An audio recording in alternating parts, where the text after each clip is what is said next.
Hi all, I'm Alicia, and today I'm going to be talking about a book that I gave 1 out of 5 stars, and that is Project Cain by Jeffrey Gerard. This might be one of the worst books I've ever read in my life, which is saying something because I've read a lot of bad books before, but yeah, I just have a lot to say on this, so let's just get into it.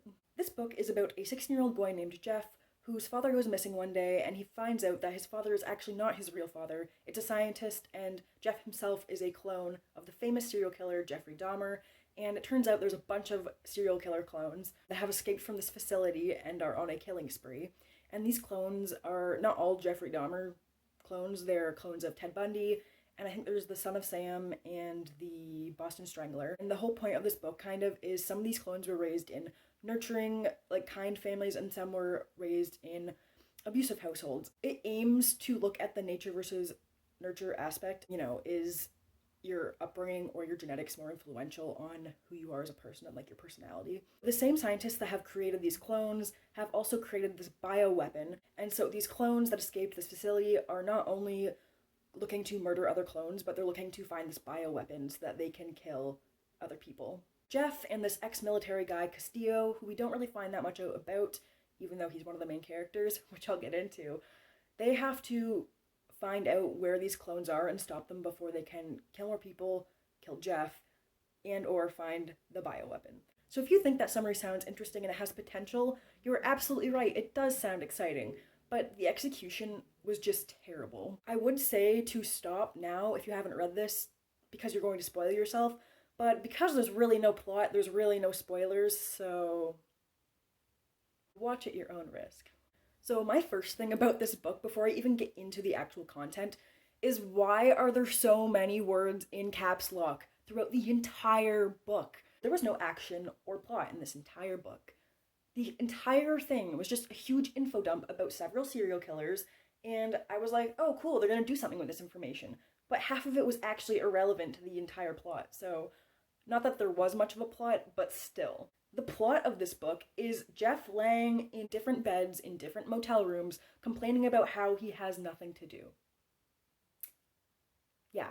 Thinking about how he has nothing to do, because he doesn't actually speak, because there's no dialogue. And all I was thinking during all of these times, Jeff was just moping about in bed, being like, oh, I have nothing to do, I'm such a whiny little baby. Then leave! The motel door is right there. He actually does think about leaving multiple times. There are no stakes. There's no reason that Jeff is holed up in this motel room with Castillo. Zero. He could leave at any time he wanted to and go off into whatever corner of the world he wanted to hide in because these serial killer clones want to kill him. There's nothing in the book to indicate that, oh, if you don't stay with Castillo, you're gonna die. No, he could literally leave anytime he wanted to, and he just, for some reason, stays. It's like he has no agency of his own. The book is like, convenience, you're gonna stay with Castillo the entire time because you're a useless character. You're just a useless character who winds up having nothing to do and literally does nothing. The entire book except for lay in a motel bed. And then, the one event that actually does occur in this book, the one plot point that was actually interesting, is when Jeff gets kidnapped by the clones. He gets held in this house and tortured for multiple days. And this is the one shot at action and dialogue that the author actually had, really, because nothing else really happens in the book. And instead of telling or showing or doing anything about this scene, the author says, some bad things happened, and then Castillo saved me. Oh, I'm sorry, am I reading a book? Is this supposed to be a story? That's like me telling you that I'm going to tell you a story about my day, and then saying, yeah, I did some stuff, and then I went to bed. That's it, that's my story. That's not a story.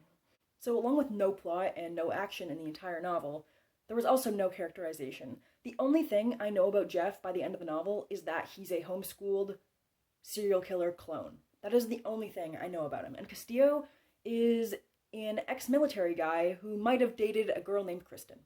That is what I know about both of their characters. The whole point of this experiment, this very unethical experiment, is to kind of explore the concept of nature versus nurture. What one is stronger? What one has more influence over someone's personality?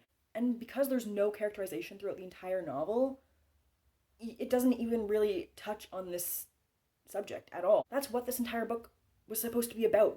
I thought it was going to be about Jeff's inner struggle between knowing he's the clone of a serial killer and wanting to be his own person. And it really didn't touch on that a whole ton because the book really had no other it had no purpose. I think that was supposed to be the purpose, but it did not come across.